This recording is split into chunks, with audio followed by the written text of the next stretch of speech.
The promise of an extra $100 per hectare return has Wee Waa farmer James Kahl eager to plant large areas of the new mungbean variety Jade-AU. Trial results have indicated that Jade-AU delivers large increases in grain yield over the popular crystal and has better tolerance of powdery mildew and tan spot.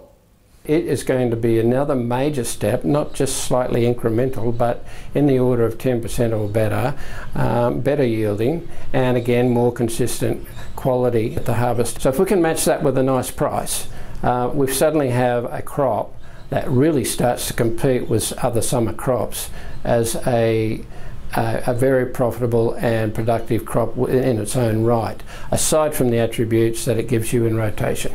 Jade-AU was the result of a plant breeding investment led by the Grains Research and Development Corporation and Queensland's Department of Agriculture, Fisheries and Forestry. It was trialled extensively prior to its launch mid-last year. It has proven to be suitable to existing mungbean growing regions from central Queensland through to northern New South Wales, where Mr. Kahl has been growing mungbean crops for the last 20 years, sowing in either spring or late summer.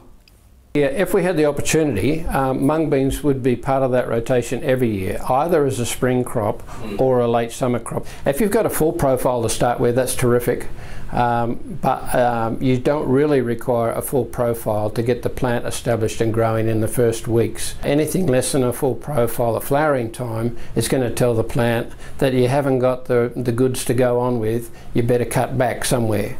And the first thing it'll do is not set pods. Mr. Kahl runs the family-owned Merced Farming, a group of properties which together account for more than 2,000 hectares of irrigated cropping country and a further 6,000 hectares of grazing land. He was eager to plant more than 450 hectares of Jade-AU this season on their black, self-mulching soils, but the dry start to summer limited planting to just a 40-hectare trial plot. This year was critical that we wanted to do some extensive trialling on variation in fertiliser input rates, and we did that with the jade rather than the crystal. So in that 40 hectares, it's just one big trial site really, and we needed to do that irrespective of the amount of water it was going to use, so that we would have that information available for next year and for going forward. Mr. Kahl says that during the growth phase it is vital to focus on plant agronomy to ensure a high-quality seed sample come harvest. It's really critical that the mungbeans are produced well and agronomically well to produce a really good sample. So you can strive all you like for yield, but if you've yielded a whole lot of poor quality beans, the end result's not going to be all that great anyway.